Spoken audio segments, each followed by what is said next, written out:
Before we get started, I just want to thank our board members for being here. Shelley Johnson, thank you for being here. Dale Sparks is here. Antal, and Teresa Anderson's here. And Paul Weirmeister is here too. I've spent more time with you guys in the last 24 hours. My name is Ron Stoneman. I'm the superintendent. I really appreciate you guys being here today. We have a PowerPoint presentation from the information that we put out before the meeting. It's just going to be a little bit different than our first meeting. So if you were here before, it'll be a little bit different, but I'll go over some of the same material also so we can keep consistent. All right, let's get started. Why are we here today? Review the visioning process, reflect on the possible options with a focus on our elementary learning environments, and prioritize the needs of our community.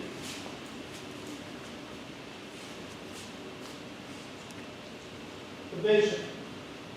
Manistee Area Public Schools seeks to create a secure and efficient 21st century learning facility supportive of our mission to provide an inclusive, high-quality, diverse educational environment that inspires and fulfills the goals of all learners at every stage of their journey. A mission which includes community-wide commitment to provide a stable educational foundation designed to support the needs of our students, families, businesses, and community for generations to come. District needs your voice. Why education matters.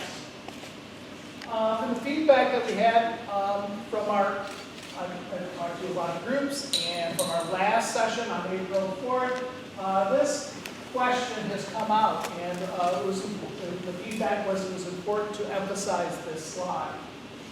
It supports stable property values, it attracts and keeps families in our community, fosters economic development, provides workforce for area businesses, and develops students into productive citizens. So beyond the scope, if you don't have students that use their facilities, if you're not engaged in that way, these are some ways that a strong educational program and facilities support our community.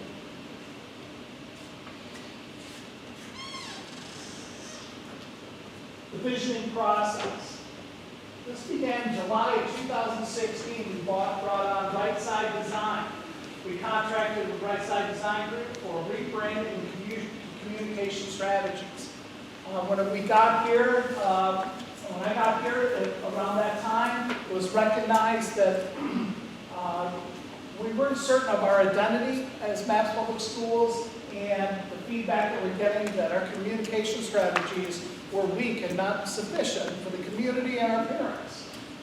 So in October in 2017, Right Side Design helped us conduct 120 one-to-one stakeholder interviews with members of the public, local business leaders, parents, and staff board of education. Those interviews were very intense, long interviews and surveys, and we got just great information back from that process. One person conducted all of those interviews, so we got consistent information back, and the continuity of that process just reaped great benefits for us to make decisions for where we need to go and what we need to improve on, and some of the things that we're doing successfully. Creation of the district professional learning community was happened in January 2017. Very impactful. We're putting a group of internal teachers together with administration and empowered all of us to talk and work together and identify ourselves, who we are, who we want to be, and identified some of the deficiencies, especially in communication, that we are having in the district. And it's given us great benefits to work together in this way. Student surveys in February conducted to evaluate the internal brand and educational initiatives, get pulse from the students and the staff through surveys, giving us feedback on how we can improve and how we can better serve the teachers and the students and overall community. In August 2017, we embarked on a process to bring on an architect and construction management company. Architects are Tello Pinkster, construction management is Chris Smith. We have representatives from those companies today. Matt Zagel from Tello Pinkster and Dan Lamore from Chris Smith is here with us today. Thank you. That process of being a superintendent in a state with over 500 other superintendents, it's a very good network. So I put my feelers out on what is going good for this kind of work and vendors in the state right now. And I just reached out, got feedback from that. We brought some of these companies before the board. There was an interview process. We interviewed Tello Pinkster twice for this. And we chose them as a board, these companies to work with us. And they started a facility needs assessment, working together, looking at Chris Smith and construction management, where they looks at the money of what facility needs, and the design and the deficiencies in our facilities was Tello Pinkster, and they completed a facilities assessment for us. March 2018, creation of the Student Advisory Committee. Again, a valuable parent organization that we work with administratively, and there are board members on this committee also. Speaking to us about safety for students, both physically and emotionally safe for our students. Great working opportunity with this group, and we still meet monthly with this group now, and they provide great feedback for us. They are leaders in our community and provide feedback for us, and just a number of initiatives that have been developed and started in this committee. In September, facility needs assessment was completed. This October, facility history timeline compiled and presented to the stakeholders. In November, December of 2018, we began the MAPS2020 initiative, announced that internal stakeholder meetings were conducted. MAPS 2020, April and May 2019. MAPS public forums have been scheduled. So we had one on April 4th, but also I've been visiting the city council, township supervisors, and just getting myself out to JC groups, ISD board, just making sure I get out, meet, and discuss our vision with these groups. Very important. Yeah, just to reflect, MAPS 2020, that is a vision statement of 2020, but it's also, for me, a reflection on the past 20 years, facility-wise in the district, and also 20 years of vision in the future for the school district facility-wise. Review of the last 20 years. Here are our facilities. Some do not exist, some are offline. But this gives you an idea of our history related to facilities and the cost of those facilities when they're constructed. We're currently in Jefferson Elementary, 1954 elementary building. The high school 1967 building, identified as Kennedy now. We are in there with grades 3 through 5.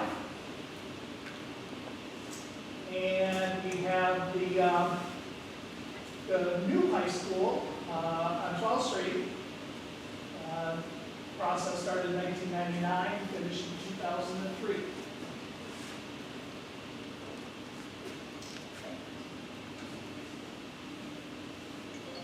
Here's some bond history that we've had. I thought it was very important for us to put this information out and we could discuss it. I think it's very important that we understand our history, how we got where we are now, and what happened along the way. And so as you can see, we've had 2 bond issues, one in 1997, one in 1998. Very close amount of money on the ask. If you see the yellow squares, that indicates what was part of those bond asks. And both of those bonds failed, as you can see. And then in 1999, another bond attempt for just under $20 million. And you can see the line and the 2 dark boxes represent what was included in that ask. New high school building constructed, new athletic facilities, ball and practice fields. There's sometimes a misconception that I'm hearing when I talk to individuals related to their thought the scope of demolishing the 1927 high school was included in the 1999 bond. It was not. It was not part of the bond language, and it was not part of the scope of the work. There's a lot of things that you can identify that were not part of moving forward and getting support for our facilities. Post-bond years 2000 to 2010. The district, 2001-2002, built a football and soccer stadium constructed with non-bond monies. And 2003-2005, the city of Manistee utilized the 1927 building. I believe renovations to their current building were being done, and they were housed in that high school building for that time. Because on the last slide, you saw that we had a lot of needs related to the other buildings that did not pass in a bond. But you can see in this green box here, facility improvements, the maintenance needed to occur for it to be a safe and viable building for education. So you can see the district has used their general fund dollars, and $1.4 million spent in 1999 and 2000 on facilities, an additional $1.3 million spent on facilities in 2003. All monies were spent from MAPS general fund for required building capital improvements and maintenance of occupied buildings. The other half, Mr. Stillman, yes, you please. could go back to the previous slide. I will try. The bond, the one before. Right, I went wrong. There we go. There you go. So the bond that passed was, was supposed to pay for the athletic ball and practice field. Baseball, softball. Okay. That makes sense. Yeah, and then, in my understanding, they were only practice quality. So since then, they are gained quality and that had to be improved through the general fund. Any other questions? Please, to speak out. So you can see in 2011, there was another ask, and you can see the scope of that work. For $14 million was asked. Again, the high school was on, the 1927 high school was there. The improvements for Kennedy, the 67 high school, and that Kennedy Parkdale was part of the scope, Jefferson and Madison. And as you can see, in 2011, that proposal did not pass. So we're continuing to kind of push our needs down, especially elementary, into the future. Facility improvements, reconfiguration, 2012 to 2019. This was a sinking fund asked in 2012. And for those dollars, again, the 1927 high school was included in that, and also Kennedy, the 67 building. And as you can see again in the green box, $3 million was spent in 2012 for required building maintenance and upkeep of occupied buildings. Notable projects include the Kennedy Elementary growth, structural rehabilitation for $700,000, and $1.5+ million was done in energy performance upgrades as part of the Honeywell project. So Honeywell came into our district, evaluated our energy use, said we can save you some money here with new light bulbs mainly, and so they reconfigured the district. With those energy savings, we were able to do these upgrades mainly to Kennedy Elementary. So over a period of 15 years of savings and paying for that payment for that work, those savings help pay for that payment. Again, approaching the end of usable life for Jefferson and Madison is our concern. Also in the 2017-2018 Manistee Community Track came to be. A decade-long of private fundraising, timber sales, and sales of Kennedy Elementary finally brought the community a beautiful track. Any questions on that side? Understanding the numbers. Okay, the overall general facility assessment and timeline. As we've communicated, we talked about the past 20 years, that's our history. We need to live that, know that, and own that. But moving forward, I think we feel that it's really our responsibility to tell the community what our potential needs are for capital improvements over the next 20 years. And as you can see, we've done this diagram. We've broken down the buildings that we currently use. Facility assessment identified in green what we need to take care of in 1 to 3 years, 4 to 10, and 11 to 12 years. So the theme is that we're putting this facility plan together and our needs so we can forecast out to the community what our needs are going to be over a longer period of time, so that we can talk about what we'll need at these milestones, and they're not surprises to the community. It represents a plan that's thoughtful and that we can stick to, that represents good stewardship for the facilities that we have, and that we have a plan to be responsible for that.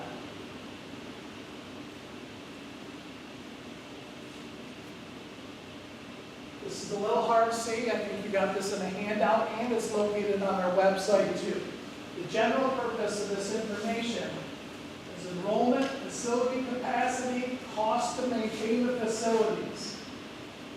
And what you see is as our enrollment is in a decreasing mode, just like all of the school districts in the state of Michigan, less births, and people have left the state, but we're also having less babies.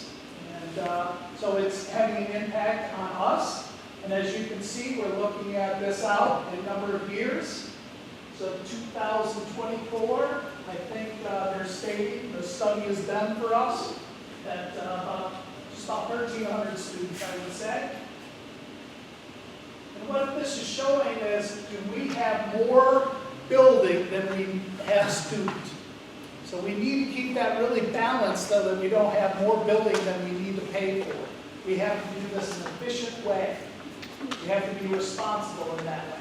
If we have too much building, then we have too much maintenance and maintenance costs. As you can see on the green numbers there, what we anticipate. Any question on that graph? That's the intent of that information. What we learned? Presentations and facility discussions. We've met with MAPS faculty and staff, internal support groups. The SSAC is our Student Safety Advisory Committee, our parent-teacher organizations, our booster clubs, Board of Education, community stakeholder meetings, as I described, public forums like this, and we're conducting community surveys at the same time.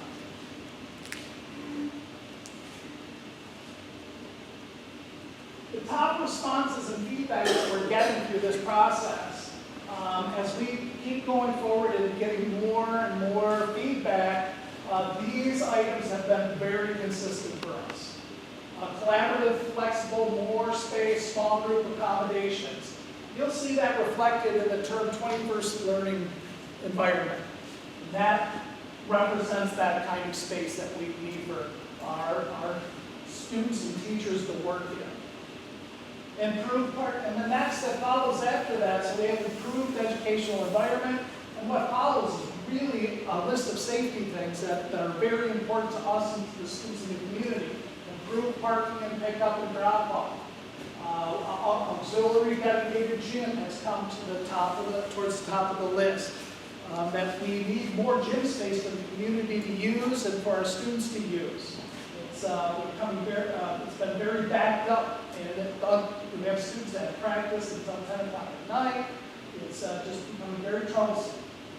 Safe entrances to the building, electrical tech improvements, smart boards, bulk tech makerspace opportunities that we're offering students, robotics, more hands-on education opportunities in our own environment, and improved and furnished flexible seating. So what goes along with the collaborative spaces is the furniture within it is very important. HVAC, so comfort, environment, natural light windows. A lot of research related to the importance of that kind of environment supports good learning. Daycare facilities, a huge community item. Plumbing improvements, bath, sink, security components in each room. That is a teacher right from their mouth, right there. Any questions on this list? Construction plan. Constructing the plan. Define our guiding principles, non-negotiables, shared vision for providing the highest quality education experience, environment supportive of all. This is our PLC, our internal teacher, administrative leadership group spent a lot of time defining what are our guiding principles, what are those non-negotiables that we all agree that we're committed to, and holding each other accountable for those, for what's best for our students. Completed a facility assessment and evaluation of the current state of our physical environment, and discovering of the 21st century learning, identification of educational environments that provide diverse accommodations that optimize all forms of learning.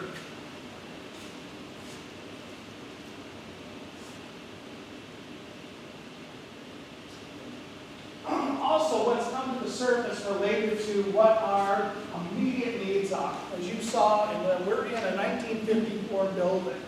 It's a tired building. We talked about maintenance and taking care of your facility. This building is operated every day with several hundred students in it very effectively, but it's tired. We've taken care of this building since 1954, and it's suited our needs for a while, but we need some improvements. So elementary education, through our facility study, staff feedback, and community survey, it's clear that our focus on facilities should be concentrated on elementary need. The first phase of our facility plan will focus on improvements needed for elementary children, childhood learning spaces. So we're creating a plan for bringing our elementary classrooms to 21st century standards, in addition to key priority items identified at MHS site. So, we're talking about a scope of 20 years. We're talking about a plan for our facilities over a 20-year period. And I think it's obviously identified through this process that elementary is a deficient area related to facilities. We really have to make a decision what the community wants or the support for our educational answer for elementary. It's hard for us to move forward with a 20-year plan and put those pieces together without taking care or making a decision relating to the foundational needs that we have immediately. And that's for our elementaries. So we really need to focus on a decision related to elementary. But building off of that decision for the next 20 years for our overall facilities.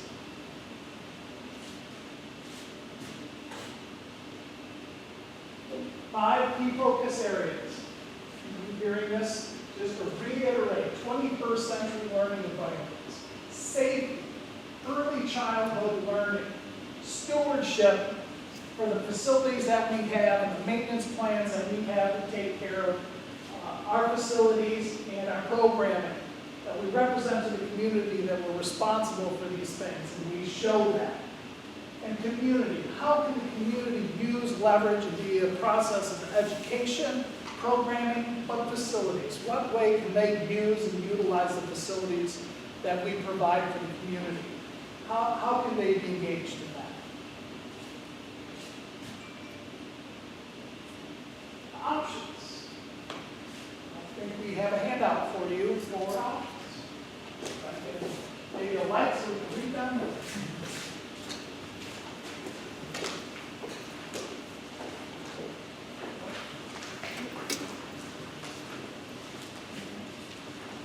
We held off on handing these out because I thought your nose might be in it before we got here. So.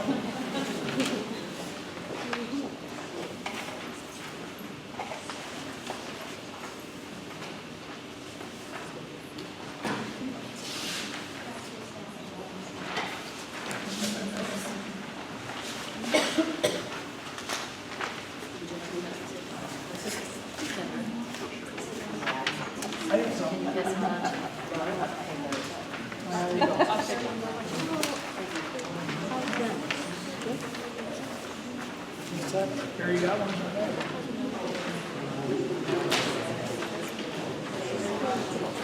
Okay, go ahead. You see three scenarios on the sheet, and I have slides to go through them that will help. You have some information, and then we'll have some visual support here for the options. Project footprint option A. You can see we have our buildings up here, just their footprint. I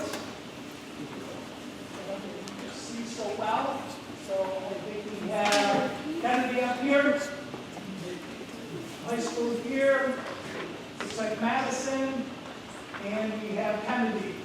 And the shaded, the darker area is the old 1927 building. The scope of option A, maintain all current facilities.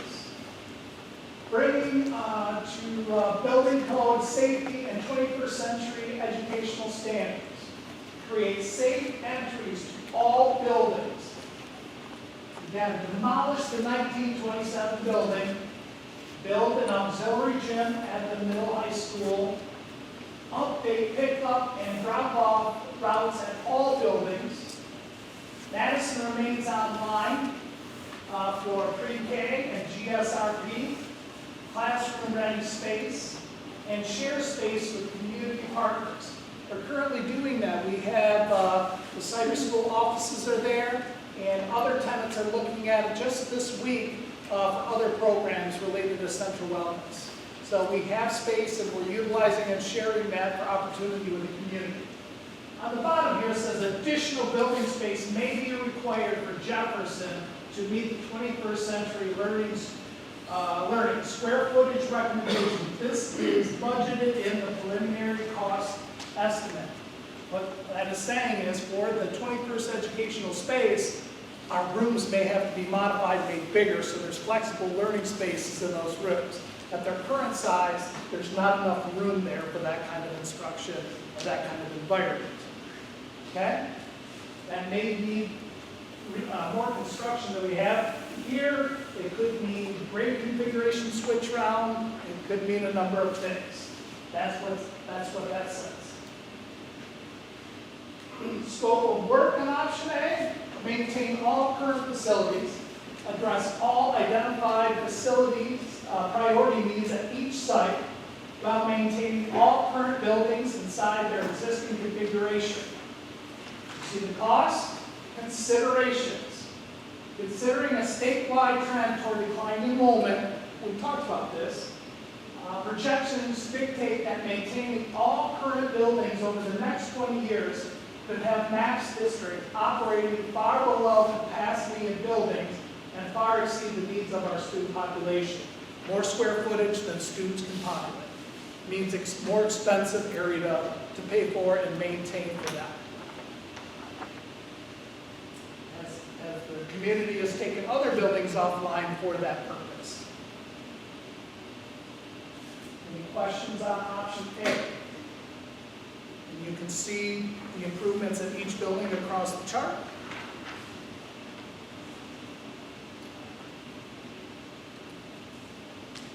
Yeah. Project footprint. Option B. Scope of work. Brand new building. Pre-K 5 elementary building. Demolish the 1927 building and current Kennedy Elementary, the 1967 high school. Build brand new elementary campus on Kennedy Elementary site to 21st century learning standards. Update and pick up and drop off routes at MHS. And New Kennedy, Madison becomes a community resource center. No classroom use because GSRP and preschool will fit into the new facility. Demo Jefferson building, sell the property. Build auxiliary gym at the high school. Create secure entry at the middle school, high school building. As you can see, we have the design and footprint of a new building. Jefferson's up the top about demolish, sell property. And the third picture is the high school, just with an auxiliary gym in yellow.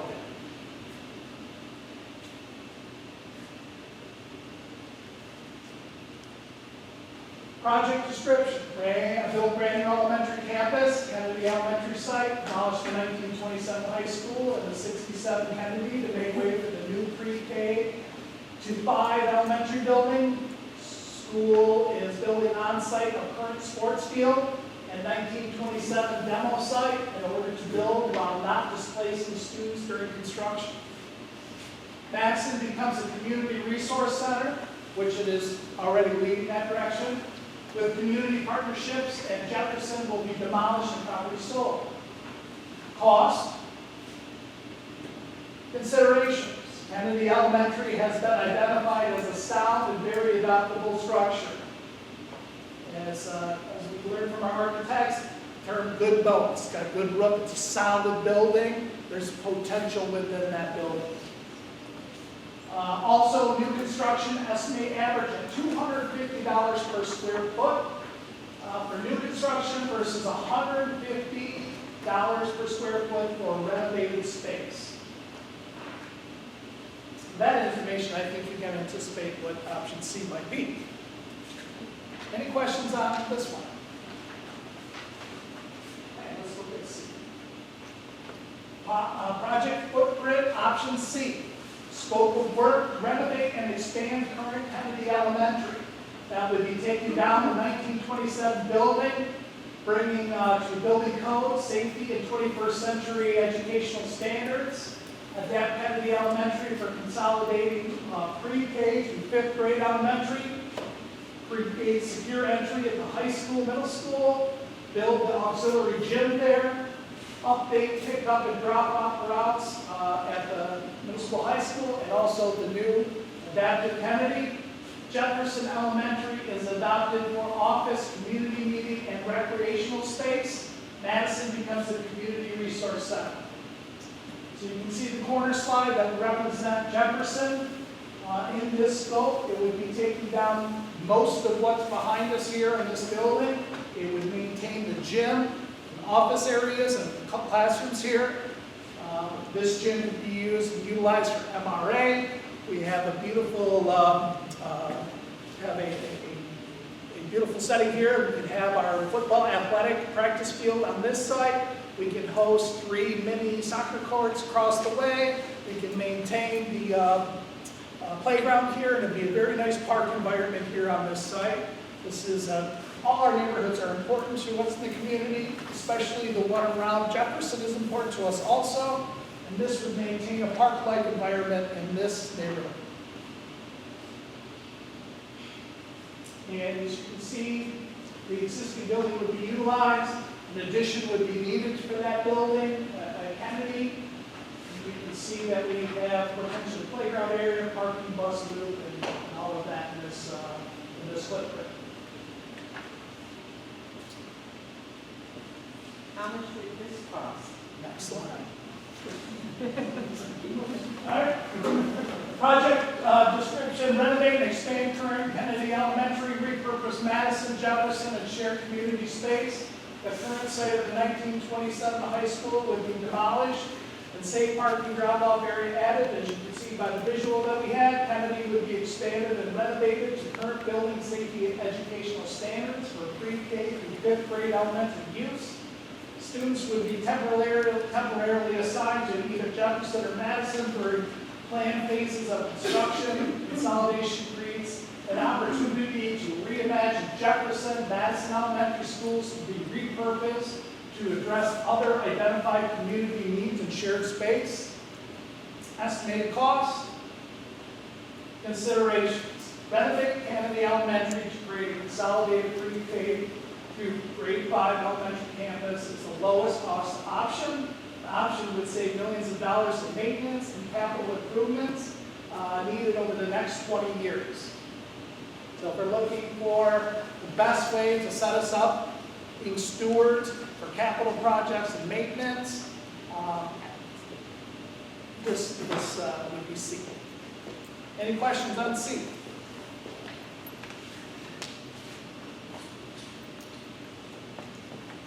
The future of Jefferson. Just to expand on that a little bit, located in a park-like neighborhood, setting the property of Jefferson Elementary lends itself to the site for a community gathering facility, offering shared meeting, gym, and outdoor spaces. Just potentially, parcels of land can be offered for residential development, while the remaining property could allow community organizations to collaboratively imagine a shared space to meet the needs of numerous recreational and social groups throughout our community.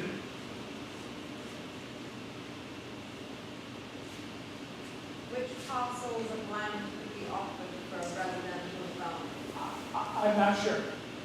We'll have to discuss and make that, if it is an option, we'll have to discuss that.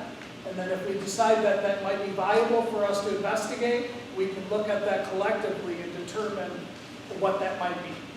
Because if you're losing the soccer field at Kennedy, you can't lose more soccer space here. I mean, there's already not enough practice fields. I agree, there's 100 yards out here that could be replaced, the one there. We could grade this, that it's more acceptable, tile it, that would be more usable.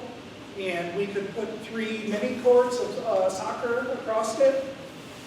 I'm not saying we need to do that. I'm saying that the parcels could be a possibility. I was looking at other different community involvements, whether to make sure that we do have enough green space. So the city, Yeah. we have that. If this is an option that we continue to consider, it would be an opportunity to bring the city into the conversation related to this is what we're thinking on this piece of property. How does that affect your green spaces in the community? Does it create options for you? Dumpy Field sometimes is a challenge for the condition of the field. Maybe we can help and support some of what's happening there. There's a lot of options here.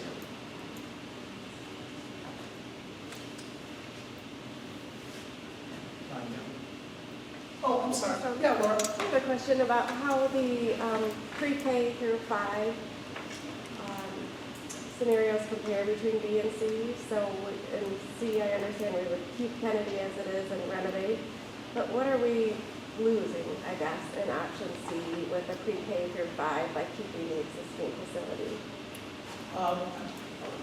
We not think we're losing much if you have our architect kind of has a scope idea there of how we would all fit in there. The possibilities of Kennedy, I think it's beyond our imagination of concept right now how we would all fit in there. And there would be an additional, we'd have to put on an addition for that. If you would like to, this map. So Kennedy is about 100,000 square feet, I think. You need about 120 for your PK5, if I'm remembering the numbers. But the structure is sound. It's actually a really strong structural building. It's built with concrete and steel, where like buildings like this are. So we can find a way to take that square footage and turn it into a fully renovated, be like an HGTV style elementary school. But it would look brand new from the inside and kind of like what it does from the outside, with a little bit of addition for secure entry. Like cafeteria. Typically, would it be a 2-story facility if it were It being would, built it new? would be the same facility now, so it's like 2.5 with a garden walkout. So there's regulations on what grades would have to be on what level kind of thing, and where the lunchroom needs to be because of the accessibility and by grade. We talked briefly about those options, but that would have to be considered. And then one last question on there. Yeah, How please. would the long-term life of the facility compare with renovating Kennedy rather than building a new facility? That's a great question. So if it was renovated, are we looking at the longevity of the building as long as the new building? Yes, so all of these options are projecting out another 30 to 50 years of useful life. So they all 3 options fix it completely. Just so you have apples to apples as you make your decision, and then you can kind of whittle away what you want. But as the community supports one option, then we would study that more for you, give you more drawings, and show you exactly how it could work or not work. Thank you. And we'll be asking feedback and questions as our style to do, and then if you have questions or have an opinion on options, we'd like to hear that from you. Any other questions? We'll move on. Yeah. So it's not like the school here, they can have several soccer fields, isn't it? Yes. So if we take off the back half of this building, that would create more green space behind us. Right. Yes. We're in dire need for green space in the community, and the school would be a great place for us to meet some of that need. And MRA, to be here with us and utilize this gym and the green space. Right. And so there's a lot of opportunity for this to be a community building. I don't know if C would have administrative offices at Kennedy, so maybe this older building could serve as some administrative support too, as we share it with the community. Could hold a central office staff. Is this the first time you presented these options to the community? Yes. Okay, the thing that sticks in my mind, of course, the major difference is that in option A, you're keeping the elementary buildings and you're keeping the students situated pretty much where they are today. Yes. And B and C, you're talking about moving all the K through 5 elementary students together. Yes. So many parents are going to say now, which way is best for providing the education for my own child? Do I want them in a K through 4 or 5 building, or do I want them into an individual building on a smaller level? So, That's a major problem you're going to have to address to, I think, and let people think through it a little bit, because normally, when they talk about grouping all the kids together or moving them, we've gone through this over the years, that creates a lot of emotion. it does. And it takes a while to digest what the advantages might be, one over the other. Right, so if Schedule D, option B or C were considered, by design, you would have like an environment for a grade level, even though it's confined in a bigger building, but grades would be isolated to a degree as their own entity. So preschool, kindergarten would encompass an area, that would be their home, and first grade would have this section so that the mingling together concern and older and younger students. I think architecturally we could work with that. The advantages that come off my curricularly programming, continuity, that educational component of having them together, teachers collaborating in groups and working together, resources and curriculum is becoming more demanding, and resources that the teachers have the ability to work together and advance their skills and use their resources as designed. Their best option is if they are working together collaboratively in that kind of environment, and opportunity for the teachers to work professionally that way could be a big advantage. Continuity instruction occurs, and so we have a guaranteed and viable curriculum. That guarantee is that we're all working from the same page as instructors. So there are some advantages, I believe, and I think we can get through some of the fears about little kids, big kids. I think we can work with that too. So the plan may have a bigger playground for big kids and a littler playground for little kids, so we keep them separated in that play environment. So I think there's some options for that too. We went through a partial consolidation like this 30 years ago, 35 years ago, 1970, where at that point we had all neighborhood schools. Each was a neighborhood K through 6 building. And because of financial needs and so forth, we provided an option for people of saying, okay, we'll have to raise taxes in order to maintain what we got, but if we can consolidate, as we proposed and as we did, we moved the 5th and 6th graders all into one building at the old Kennedy, Yeah. and we moved 3rd and 4th graders into Madison and 1st and 2nd graders here. The advantages, of course, at that time was that teachers could collaborate more in terms of teaching. Common grade level. Materials could be shared. Yep. Kids would benefit in terms of knowing a greater segment and diversity of kids. It used to be that the north side, which is Jefferson, that was the privileged side. Yeah, And Mustangs. Jefferson was on the, Right? And that's Jefferson was on the other side of the tracks. Right. So the kids here didn't know the kids at Lincoln School. They didn't know the kids who lived out in the country. But by bringing them in, kids help in terms of diversifying and having kids understand that there's different friends that they can have from different parts of the community.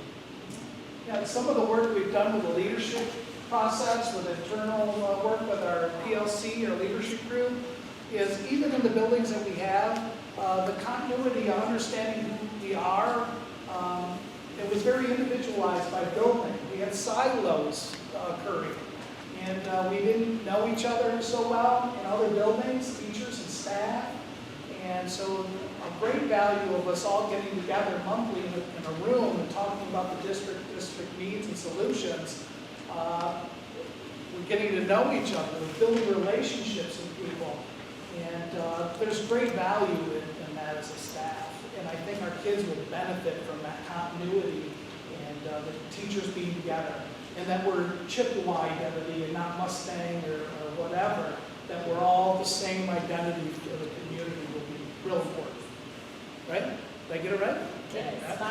All right. Jess, was there? He was a pretty good superintendent. Yes, he was. We visited several times since I've been here. So and your son too has been at the meetings too. So thank you for being here. Sure. Thank you. Ron, you're presenting capital money. What kind of maintenance costs come with this over the years? Because I gotta believe that your option Bs and Cs, because you're eliminating the buildings, your maintenance costs come down, and therefore your cost of operating is reduced. And that's not necessarily in this, in the financials. Right. So for us to run that out, I'm testing the waters. Is there an option that helps us do the work to steer that to? So, like I said at the beginning, the elementary is such an issue, such a building block or foundation to our decision that needs to be made, because that influences our planning facility-wise for the next 20 years. So it could vary, each option could vary a great deal to talk about capital improvements and maintenance over a 20-year period. So we're hoping that we can narrow this decision down a little bit, then do the math and the work to forecast that. But it's kind of obvious if there's less facilities, there would be less dedicated cost to upkeep and maintenance and have maintenance. The high level numbers though, what are your maintenance costs for Madison? I mean, are you talking $500,000 a year? Yeah, Howard? Are we talking about just general operating maintenance, or on this chart, it's not broke down by building, but it does show the trends as maintenance, our maintenance costs. You can see that that's declined as we've taken facilities offline. And then if we were just to continue as we were with our population, it shows how that will increase over time. The just general operations, I don't have that number with me. I can give you some numbers by building as far as utilities, and I can give you that right now. The trend that you're alluding to is, you can see it historically, how it actually occurred as we took those buildings offline and those costs decreased. And the opposite, how those costs are going to balloon if we keep having declining enrollment and maintaining the same amount of square foot. So if we're consolidating at this point, obviously that would be less money moving forward for the community we asked for 20 years. All right, let's move on a little bit. Future of Madison. The former Madison Elementary School has undergone repurposing plan, which began after the building consolidation in 2017. The Madison Community Learning Center will be reimagined as a shared community hub, offering practical resources and innovative programs to meet the educational, health, social, and behavioral needs of students throughout our community. Through the development of collaborative community partnerships, we could endeavor to assist Manistee families and centralize the diverse resources to help them thrive and grow. Any questions? As I alluded, that we're already in the process of building those partnerships with this building. And we talked to interested tenants in that building as space is available. And just this week, we had Central Wellness and looking at the facility for a couple of rooms for the facility. And there's potential with that building. So the maintenance costs and operation costs of that building could be supported through these relationships. The last time I was here, there was a teacher saying that the high school is full and they don't have enough space. Basically. Yeah. But there's nothing about enlarging the high school.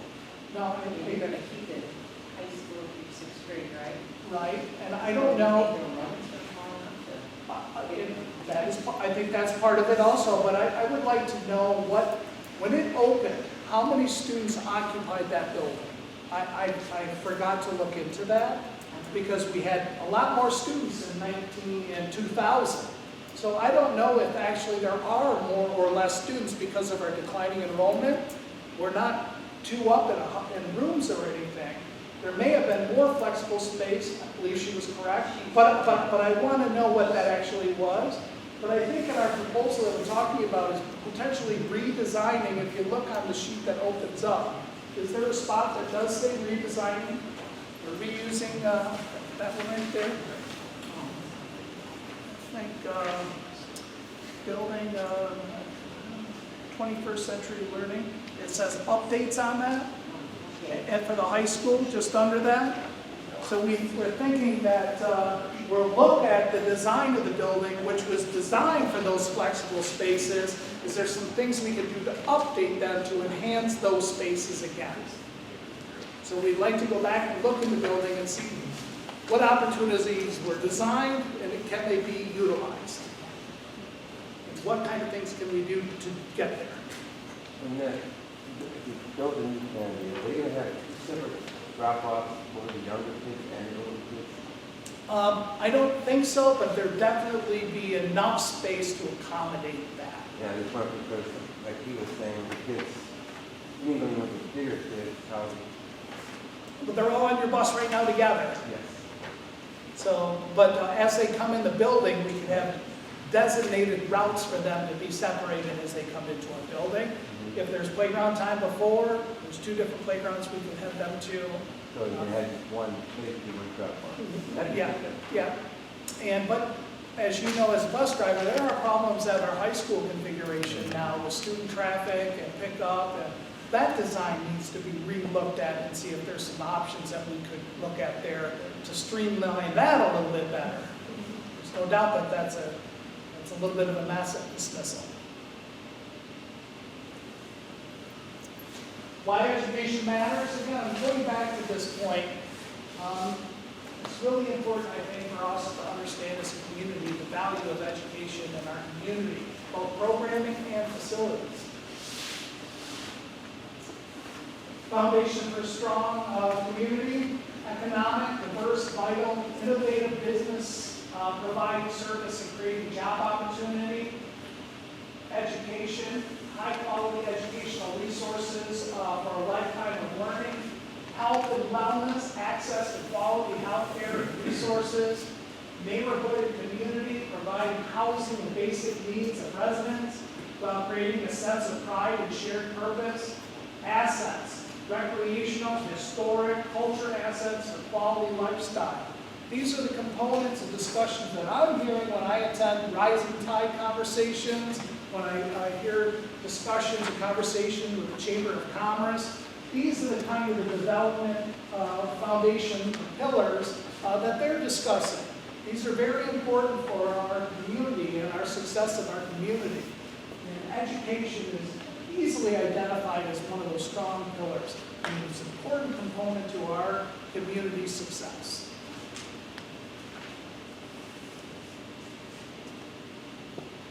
Education for a strong community, why education matters. Beating the drum again, support stable property values. Sustaining property values is important to the entire community. When you have a strong educational program and facilities, it contributes to that. It makes our community identifiable and also attractive for your property values and other people. Attracting and keeping the families in our community. This will help us achieve that. As new families come and look in the area for where they want to raise their family, young people come to the area and see what community offers the things that they're looking for and they desire. We have a lot of those assets in this community. Fostering economic development. So as our industry and future industry are looking for development or recycling, our engineers and our workers in our community of all sorts, they're looking for those pillars that were in the last slide. Provides workforce for area businesses and develops students into productive citizens.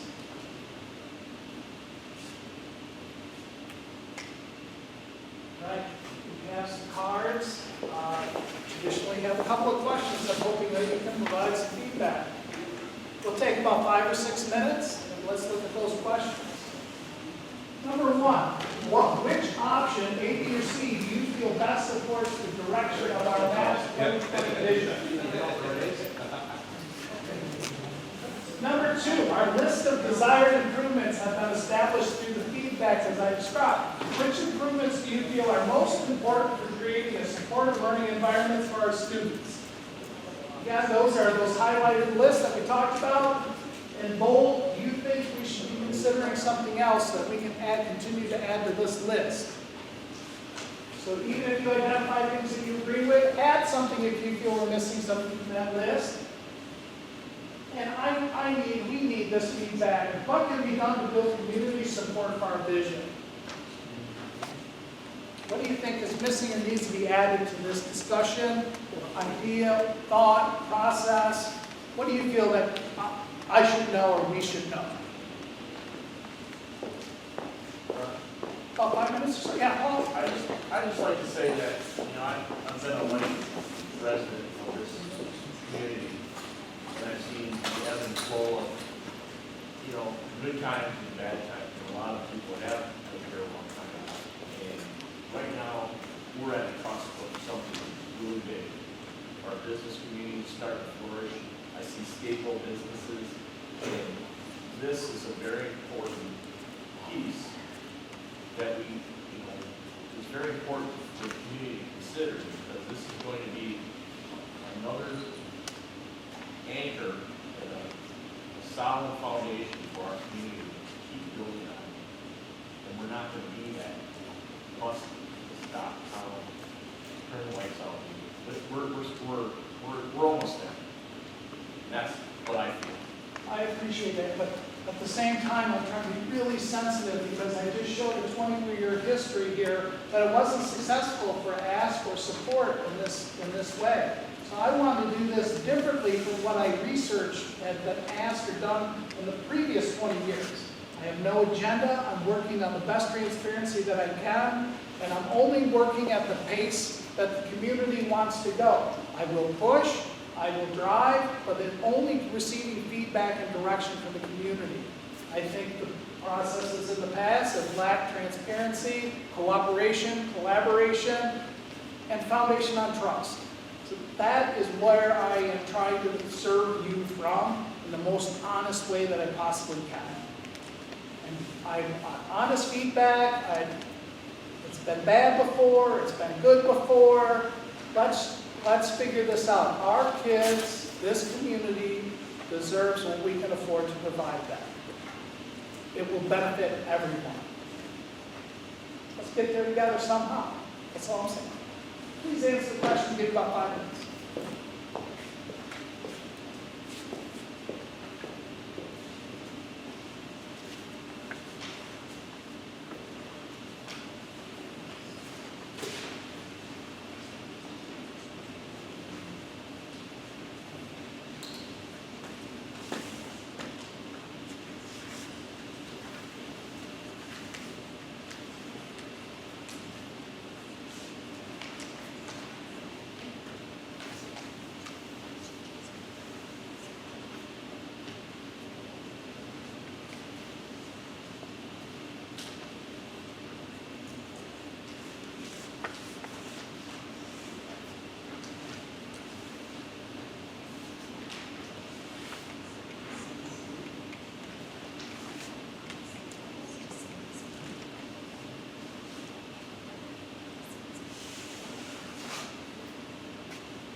building?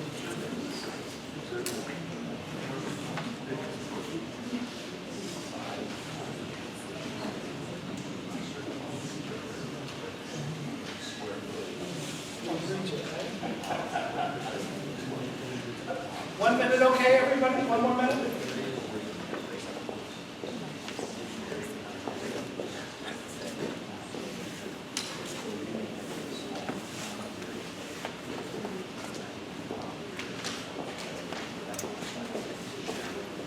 Dale, could you help collect the those that are done? You pass this way, they don't grab them. Yes, please. Is there any drawing of what the proposed Kennedy would look like on option C? No, I didn't want to get too far ahead until I get feedback that that's a viable option for you. So if I'm getting feedback, I spoke with all the teachers today, talked to you this afternoon. If that's the feedback we'll get, we'll kind of start going down that road a little bit and give you more detail on what that might look like. I'm speaking with the architect, we can't even imagine what could be done with that building.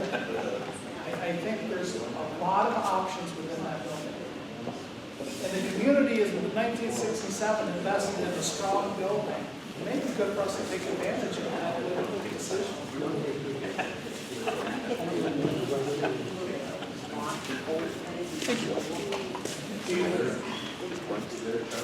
I know it's for sale right now. I think I may be able to hook you up with a realtor that's handling that, and they'll direct you to maybe what you're looking for. Yes. Nancy, did you hear that? Who is handling the sale of the old Kennedy building? Could you look that up and get back with her on that information? Definitely. We'll do some legwork and get them together. All right, let's move on. We need your voice as we look to educate and inform and interact with the public about our 20-year vision. We need help from you. Please support our students and district by getting involved with our collective vision. Really appreciate you guys taking time. I'm trying to keep it to about an hour because I know it's valuable time for you. Thank you for being here today. Very much appreciate that. Ways you can help, sign up, and we will be contacting you about helping with our MAPS 2020 effort. Here are areas where you can get involved. Community outreach, public speaking, talking about this presentation. This information will be online in the next day or two as we get it loaded up. And marketing and communication. If you're interested, we can use that help. Mainly, the bottom here, please take time and share your vision survey. It can be found on our website. It'll be easily located there. If you find that, please share that, social media, friends. We're up over 100 surveys since it's gone out. Right now, the community is saturated with surveys. Please take time. It takes between 5 and 10 minutes. If you don't have students in the district, take a little shorter. If you do, we're asking a couple more questions. Okay? Very important. Thank you. Any other questions before we go? Gary? Actually, I do have a couple thoughts. You mentioned the word that's stuck in my head, and that is trust. I mean, I look at 20 years, 5 failed millages, 1 success. The community has said over that period of time, they do not trust the organization. And that, not pointing to you, you've come into this, it's not pointing to any particular person. There's a history there. I have to own it because I'm Unfortunately, you do. no, I understand. I'm diving in, I'm leaning into it. But it actually goes, I think, goes back more than 20 years. It goes back 50 years. Well, 1967, before Yes. 2000, There was the only nothing. documented passing of a bond in this community. Right. So it runs deep. So, to me, to get the support that you're going to need, you need to rebuild that trust. And I'm not sure how to do that. I think you're taking many of the right steps. But I think even with what is going on, there are still too many examples that shout out that I think reinforces that lack of trust. If you're looking for it, it's there. Well, Yeah. and a couple I'll point out. Please. I watched today your presentation of this to City Council. And a line of questioning they had was on the 27 building. Yeah. And it came across to me as there's been a realized need that building is obsolete and needs to be torn down. 5 millages have been declined to provide funds for it. And one of the things they drilled into was the fact that how much dollars are set aside for it? And the answer was 0. And in fact, there was discussion around the fact that potentially some dollars had been assigned and then they got reallocated to something else. Can you specifically speak to what I said that identified that? Okay, I should say that is the perception in the community, Okay. is that Kennedy dollars were originally assigned for that purpose and then got reassigned to the track later on. But I don't think that's accurate. But again, that's the perception. Perception. And perception becomes reality, etc. Yeah. Why is it that it appears that the only way the organization ever intends to take care of their facilities is through bond measures for future generations to pay off, and not really focusing on doing good maintenance for them while in their lifespan? Is that a question? Well, it's more of a statement, but if you want to respond, feel free to jump in. You're in a 1954 building, and I said this before. Right. How much money has been put in this building since 1954 in the form of maintenance? So there's a difference, I think, between maintenance dollars and capital improvement dollars. It depends on how you define maintenance. So, for example, And then we have a 1967 high school building with grades 3 through 5. We're operating in that. It's a very old building again. And new roofs, $7 million here, built money to pay down this. I understand. There's a story that needs to be told that I I think. agree. So I that's agree. the exposure to myself. and My the story. second point really talks about this facility. I mean, you called it tired. I would use more stronger terms and just look at this floor. This is not a sign of an organization that cares about maintenance. Repairing a floor periodically in the life of a 60-year-old building, 65-year-old building, in better condition than this should be a priority. I don't see that the organization really cares about the buildings except to go to the taxpayers and ask for more money. And I think that's hard, especially when there's 10 years left on the existing bond. If we were 10 years from now, this would be a much different story. It would be a much different story in a lot of ways because our needs would be even greater. You've got to build that trust. And I think more transparent, I mean, not that you're not doing the one at the top, but more transparency needs to be there. I mean, I see numbers here, and numbers don't really have much meaning to them unless you can dig into what's behind them. I read everything on the website and I couldn't find details. All I could find is high-level numbers. We're asking what rabbit hole should we go down on these options, then we can produce very detailed scenarios. Then my final comment is really on the options. I think you're missing an option D, which is none of the above. And that is really trying to maintain us for the next 10 years until the bond is paid off, and then we can, as a community, afford to do this. And I just wonder what we're missing in the opportunity for our kids, and if there's a component of this community that may be interested in doing something. I feel responsible to provide this information, provide the trust and transparency, and ask the community to make that decision. I appreciate your opinion on that, and I think it's shared vastly, as you said. But I think it's also my responsibility to look forward and think about what possibilities may exist. And I'm not, if the community feels that it's not time, they will provide that information. But I'm not certain that we need to do this in the next 6 months or 18 months or 2 years. But if I feel responsible to continue to have this conversation, build that trust, expand on that transparency, all in the same time. As a superintendent, as we know, that is our responsibility.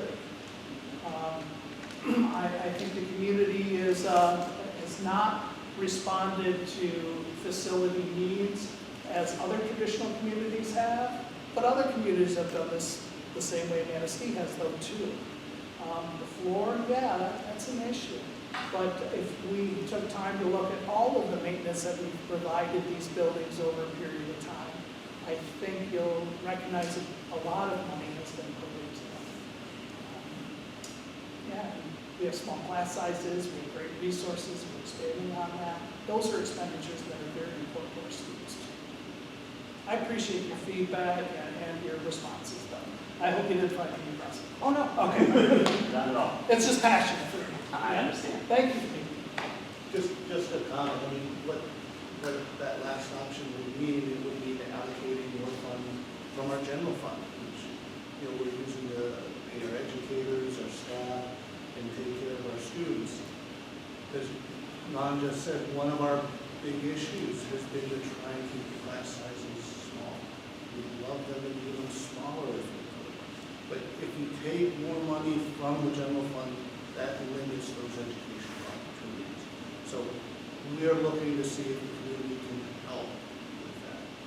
Maintenance-wise, one of the things I think that I'm proud of that we ended up doing over the past several years is we ended up going out for a QZAP on ourselves to get money to provide for our Honeywell project.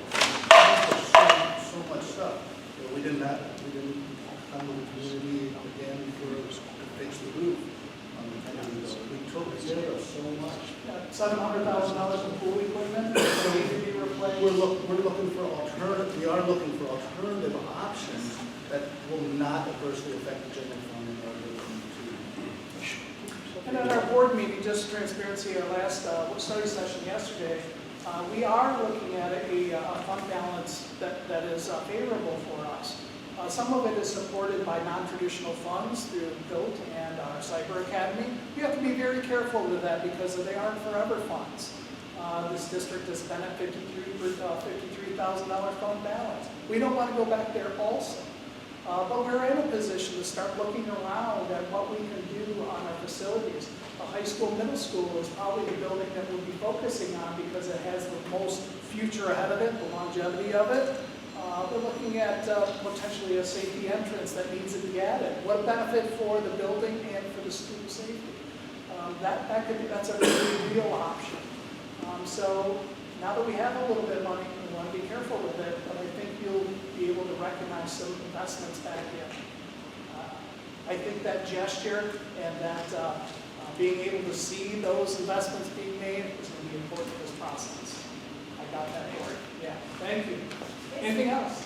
Is there money set aside to demolish the old high school building, or, I mean, what's happening with that? Because I hear that that's something that has to happen. We haven't set any money aside. We have a fund balance that has money. My concern is taking it down. There's an elevator that is shared between the two buildings. So if we take it down, we have to relocate that elevator to a suitable place. And then 18, 19, 3 years from now, that all of a sudden we want to do something with Kennedy as an option C. We've just spent a lot of money maybe putting an elevator that's not in a conducive space for it to be, and what the future of that may be. So if option C is something that we're going to investigate, it seems like a reasonable option, why invest or do something in that facility if there's a big plan for that? That's our concern right now. So you don't anticipate the old high school building being taken down or being? It depends where this process goes.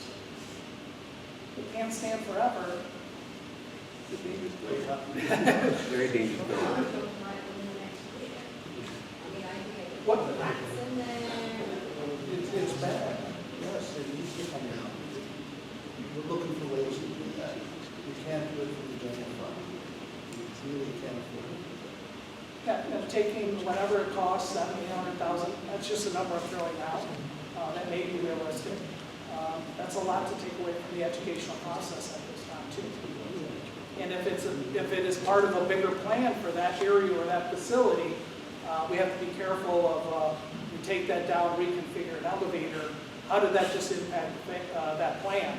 then we're looking at reconfiguring Kennedy 3 years from now, you'll say, why did you invest money in that way? That's a waste of money because it's got to be done differently. So I'm trying to get right now the scope of what we really want to track down and stick to, and then maybe some options may exist. But what do we want to do? Right, just take down the rest of the building, leave the elevator shaft.